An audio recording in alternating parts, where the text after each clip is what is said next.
पीहू सिसकते हुए बोली, मुकुंद जी, मेरी माँ का देहांत उसी दिन हो गया था जिस दिन मेरी विदाई थी। लेकिन जाते जाते माँ ने मुझसे कहा था कि ये खबर किसी को मत बताना, वरना लड़के वाले रिश्ता तोड़ देंगे। ये सुनकर मुकुंद जैसे पत्थर का हो गया। वह अवाक खड़ा रह गया। उसकी आंखें पीहू के चेहरे पर टिकी रह गई। लेकिन यह बातचीत सिर्फ मुकुंद ने ही नहीं, बल्कि उसकी माँ सुधा जी और मोनिका बुआ ने भी सुन ली थी। तभी कमरे में तालियों की तेज आवाज गूंजी। वाह रे महारानी, क्या बात है। मोनिका बुआ जहरीली हंसी हंसते हुए बोली, इतना बड़ा राज छुपा लिया, अब और क्या क्या छुपाया है तूने और तेरे मायके वालों ने, बता भी दे। पीहू और मुकुंद ने चौंक कर पीछे मुड़कर देखा तो सामने सुधा जी और मोनिका बुआ गुस्से से तमतमाई खड़ी थी। पीहू का चेहरा डर से पीला पड़ गया और उसकी रुलाई और तेज हो गई। मुकुंद अब भी जैसे जड़ बनकर खड़ा था। मोनिका बुआ आगे बढ़े और तंज कसते हुए बोली, शादी के दिन अपनी माँ को खा गई और पैदा होती अपने बाप को। तभी तो मैं सोचूं इस घर की तरक्की क्यों रुक गई है।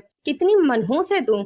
मुझे आज पता चल गया कल मुही कहीं की, और इतना बड़ा सच छुपा लिया। तेरे मायके वालों की हिम्मत कैसी हुई। ये सब सुनते ही मुकुंद के मन में एक ख्याल बिजली की तरह दौड़ गया कि यही वो मौका है। अब मैं पीहू को इस घर से निकाल सकता हूँ और फिर अपनी पहली मोहब्बत जूही से शादी कर सकता हूँ। असल में मुकुंद कभी पीहू से प्यार नहीं करता था। उसका दिल तो जूही के नाम की एक लड़की के लिए धड़कता था। जूही से वो बेइंतहा मोहब्बत करता था, लेकिन जात पात के चक्कर में उसके घर वालों ने जूही को ठुकरा दिया और जबरदस्ती उसकी शादी पीहू से करवा दी। मुकुंद ने मजबूरी में शादी तो कर ली, लेकिन मन से कभी पीहू को अपनाया नहीं। अब उसे लगा कि किस्मत ने खुद उसके लिए दरवाजा खोल दिया। मुकुंद ने अपनी आवाज में कड़वाहट भरते हुए कहा, माँ बुआ, ये कैसी बातें कर रही हैं आप लोग। आपको दुख होना चाहिए कि पीहू ने इतना बड़ा दर्द अकेले सहा।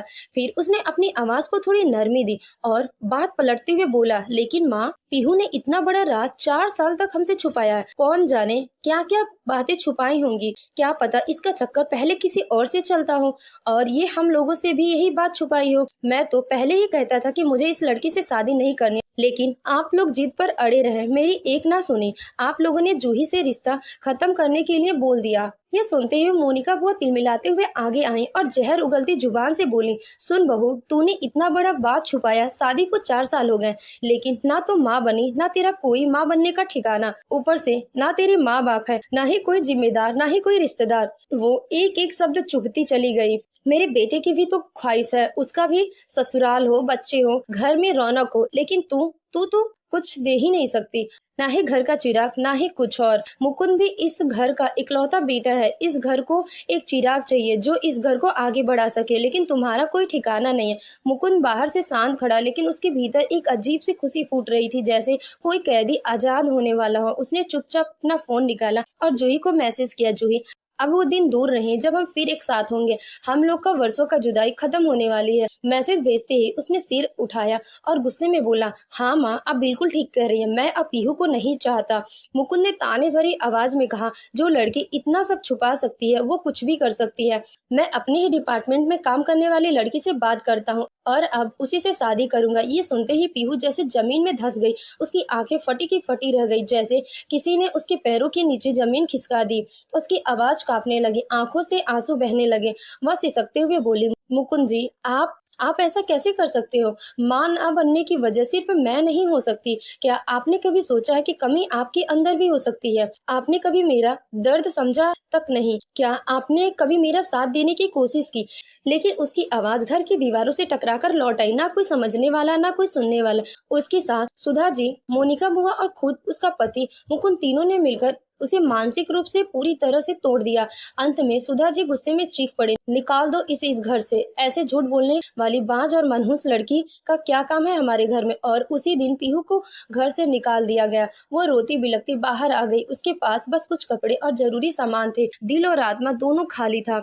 घर के बाहर खड़े होकर उसने बार बार मुकुंद को फोन किया, लेकिन हर बार कॉल कट कर दिया गया। उसने कांपते हाथों से एक आखिरी मैसेज भेजा, मुकुंद जी, प्लीज दरवाजा खोलिए, मुझे एक बार बात करिए। मैंने कुछ गलत नहीं किया, मेरी बात सुनिए। लेकिन मुकुंद ने एक बार भी जवाब नहीं दिया। अब पीहू सड़क पर खड़ी अकेली बेबस टूट चुकी थी। अपनों की बेरहमी ने उसके विश्वास को छीन लिया था। काफी देर तक रोने के बाद पीहू ने अपने भाई आकाश को फोन किया, लेकिन जैसे ही आकाश ने उसकी कॉल देखी, वो बार बार कॉल काटने लगा। पीहू ने हार नहीं मानी, लगातार कॉल करती रही। आखिरकार जब आकाश ने फोन उठाया तो पीहू हड़बड़ाते हुए रोते हुए बोली, भैया, मेरे ससुराल वाले ने मुझे घर से निकाल दिया है। उन्हें जब पता चला कि माँ का देहांत हो गया है तो उन्होंने मुझे ताना मारकर घर से बाहर निकाल दिया। ये सुनकर आकाश ने रूखे स्वर में कहा, तो मैं क्या करूं? पीहू और जोर से फूट पड़ी, भैया प्लीज मुझे अपने घर बुला लो, मैं कहाँ जाऊंगी? तभी पास खड़ी आकाश की पत्नी रितु ने तिरस्कार भरे स्वर में कहा, नहीं, उस मनोज को इस घर में मत बुलाना, क्या पता उसके आने से यहाँ भी कोई अनहोनी हो जाए। ये सुनकर पीहू ने खुद ही फोन काट दिया और जमीन पर बैठकर फूट फूट कर रोने लगी। उसकी आंखों से बहते आंसू जैसे दिल के सारे दर्द को बाहर निकाल रहा है। तभी अचानक एक विदेशी महिला ने उसके सिर पर स्नेह भरा हाथ रखा और हिंदी में पूछा, बहन आप क्यों रो रही हो? इसके स्वर में इतनी ममता थी कि पीहू खुद को रोक नहीं पाई। वह उस महिला के गले लगकर जोर जोर से रोने लगी और अपनी पूरी आपबीती सुना दी। महिला ने उसकी बात ध्यान से सुनी और फिर मुस्कुराकर बोली, बहन जिसका कोई नहीं होता उसका भगवान श्री कृष्ण होते हैं। चलो मेरे साथ वृंदावन चलो, वहाँ हमारे जैसे टूटे दिलों को सांत्वना मिलती है। राधा रानी के चरणों में जो आता है वह कभी खाली नहीं जाता। जो उन्हें दुत्कारे उसका न्याय श्री कृष्ण करेंगे। उनके शब्दों में मधुरता और सच्चाई थी। पीहू ने धीरे से उसका हाथ थाम लिया और उसके साथ वृंदावन चली गई। वहां जाकर उसने अपने सारे दर्द श्री राधा रानी के चरणों में समर्पित कर दिए और साध्वी बन गई। अब उसका जीवन एक नई दिशा में बह रहा था, त्याग, भक्ति और आध्यात्मिक शांति की ओर।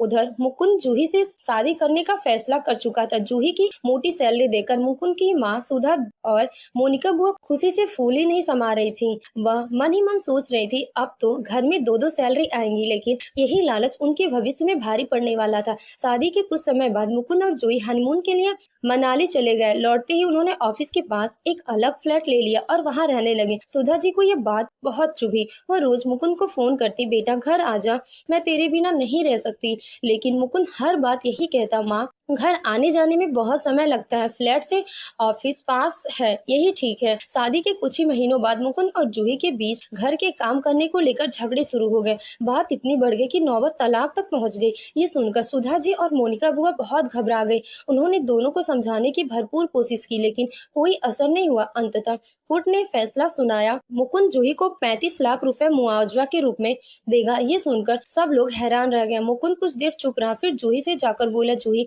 मुझसे गलती हो गई है, चलो इस तलाक को यहीं खत्म कर देते हैं।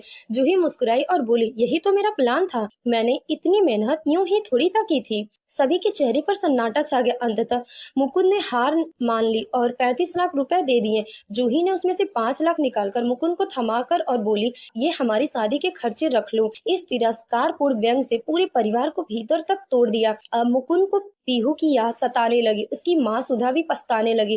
पीहू तो पूरे घर का ख्याल रखती थी, लेकिन हमने कभी उसे इज्जत नहीं दी। उसके माँ बाप नहीं थे, इसीलिए हमने उसे छोटा समझा, पर वो बहुत बड़ी निकली। सुधा और मोनिका बुआ ने मुकुंद से कहा, बेटा चलो पीहू को ढूंढते हैं, और उसे वापस लाते। काफी तलाश के बाद उन्हें पता चला कि पीहू वृंदावन में है। वे सब वहां पहुंचे तो मालूम हुआ कि वो बरसाना के लाडली मंदिर में है। जब वे वहां पहुंचे तो उनकी आंखें आश्चर्य से भर गई। पीहू अब पूरी तरह से साध्वी के रूप में थी। साफ वस्त्र, माथे पर तिलक और चेहरे पर गहरी शांति। मुकुंद ने उसके सामने हाथ जोड़कर कहा, पीहू मुझसे बहुत बड़ी गलती हो गई, चलो घर चलो। पीहू ने मुस्कुराते हुए उसकी ओर देखा। उसकी मुस्कान में करुणा थी, क्षमा थी, लेकिन लौटने की कोई इच्छा नहीं थी। अब उसके जीवन में कोई इंसान नहीं था, अब उसके दिल में सिर्फ श्री कृष्ण थे।